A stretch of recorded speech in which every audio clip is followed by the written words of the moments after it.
What's going on, you sexy bitches? Welcome to the Aftershow for Ash vs. Evil Dead. Today we're talking Episode 6, Killers of Killers. And you'll notice that Roger's not with us this week. He's actually down in Miami having a good old time vacationing. But I promise for sure this time he will be back next week for next week's episode. But until then, you're going to have to deal with me, I guess.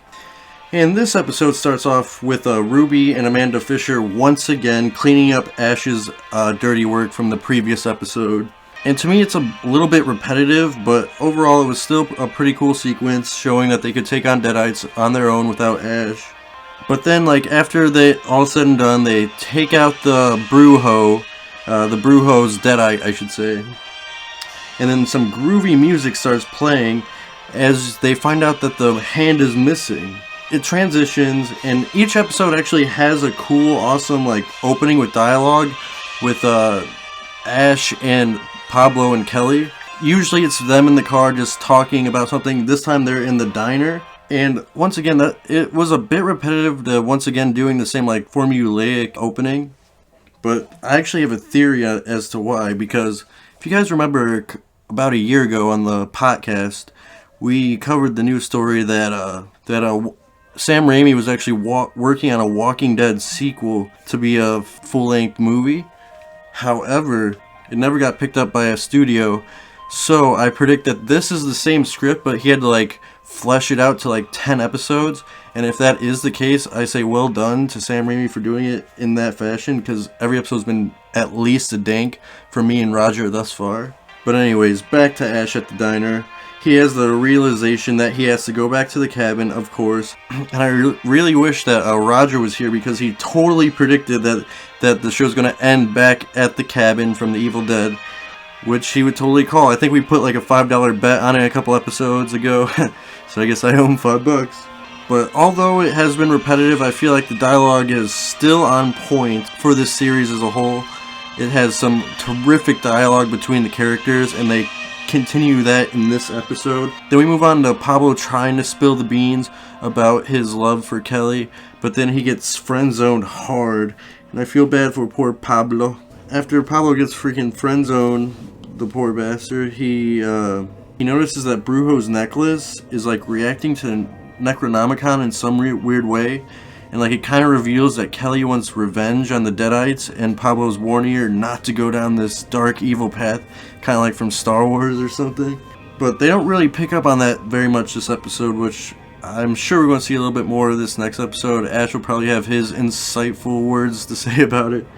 And speaking of his insightful words, one of my favorite scenes this episode is when he's in the diner again talking to the waitress, and he brings up this story about his cousin stringing rackets, tennis rackets, for this company, and it ultimately ends up saying that he also has a similar set of skills, and he wants to string her racket, if you know what I mean, because he can't afford to pay the check.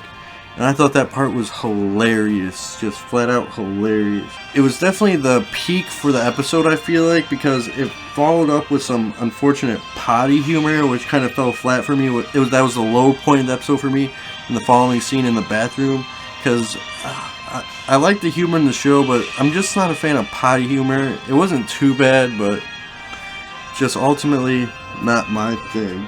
But as the episode went on, they definitely made up for it. It goes back to the original first-person cam scenes of the Deadite running towards the diner, and I really love the first-person cam. I feel like it gives a more scary tone rather than just seeing a Deadite running by himself. And it's very reminiscent of the original Evil Dead series, which I really love that they brought back in this episode. And even at the end, when they show the guy get killed by a Deadite in the first person, I thought that was way more creepier than if we actually saw the Deadite lunging himself at this person.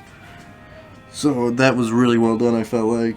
For the potty humor, with some well done action sequences after this scene, the best action in the series so far.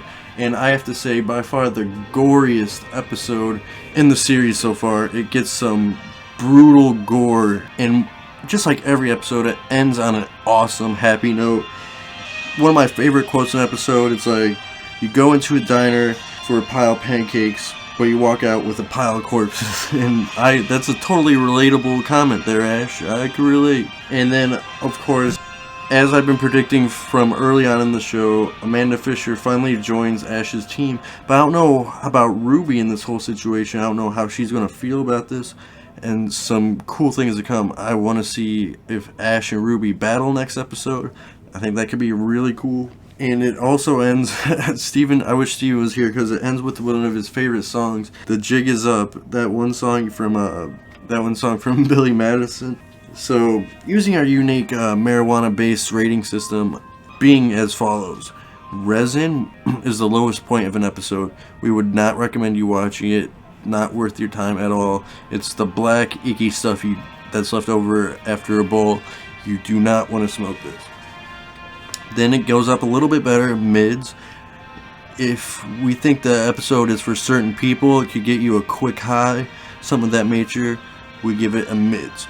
If we think the episode is exceptional, we think it's worth your time, you should definitely watch it, and it'll get you thoroughly baked, we give it a dank. If it's the walls are melting, you're tripping your balls off, the ultimate high you could imagine, we give it a wax weight rating. And like I was saying earlier, I have mixed feelings about this episode. I'm still going to give it a dank, but barely. I'll give it like a homegrown dro. Like, it's dank, but like, just does, I don't know how to describe it.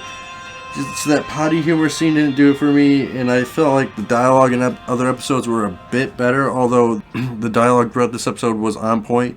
I feel like it was a bit more charming, and like a bit funnier in the other episodes. I think it's one of the weakest episodes in this series, but that's like saying it's only a 4-star restaurant. Like, it's still awesome, and it's just a great show to begin with, and I'm really hoping people are catching on watching this show. It's definitely a show I would recommend to anyone. Overall, so far the show is a wax for me, and we're only 6 episodes through. We're a good way through. Only 4 episodes left. I can't wait to see how they end this, probably at the cabin. But that'll do it for this week's episode. Stay tuned next week. Roger's coming back. Can't wait to welcome him back to the after show. And if you have time, visit our Kickstarter page at stonerman.net. There you can find information on our show and how you can donate to our Kickstarter. We are trying to get a finished animation, not only to show you the fans, but to show the studios, to help get our name out there.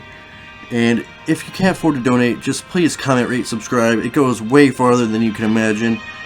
It helps us out a ton, and it lets us know that you like what we're doing. And we'll keep bringing you more after shows. We have a bunch planned. I can't wait for you guys to see. But as always, have a groovy night and stay lifted, my friends.